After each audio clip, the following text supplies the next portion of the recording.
To understand why decentering whiteness is important and essential, you need to first understand where the exclusion first began.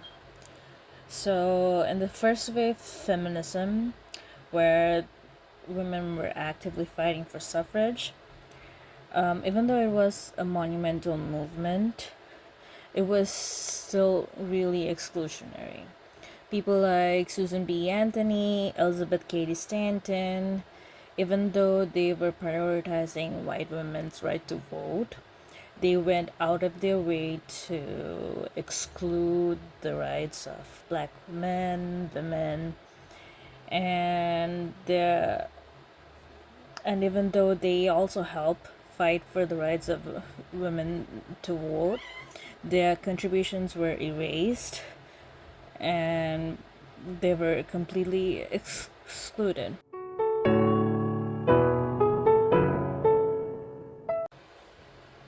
While the second wave brought more important discussions about reproductive rights and workplace equality, sexual liberation, and like they brought it into mainstream, it was still more centered towards the white middle class women.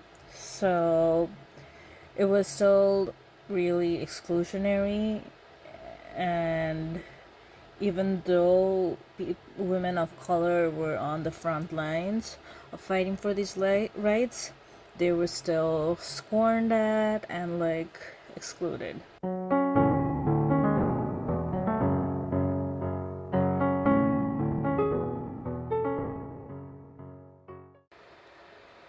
In the essay and speech, The Uses of Anger, Women Responding to Racism, Audre Lorde says that white women often fail to address their own privilege or even acknowledge the unique struggles that women of color have to go through.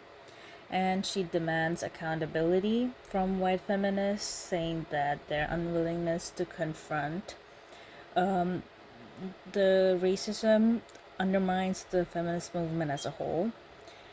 And she also emphasizes that it's not the responsibility of women of color to educate white women about racism and their privilege, and it's supposed to be their responsibility to do their own work and research to unlearn all of their biases.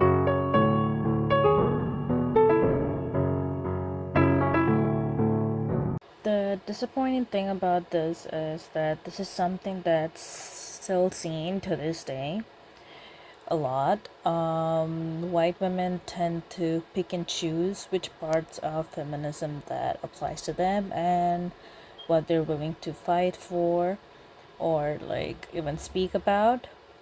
And women of color are often left to just tend to ourselves. And many women who publicly carry themselves as proud and strong feminists often stay notably silent when it comes to things that don't concern the white middle class women. And women of color are usually the ones who have each other's backs and fight for ourselves. At most part, it shows that most of it is performative activism.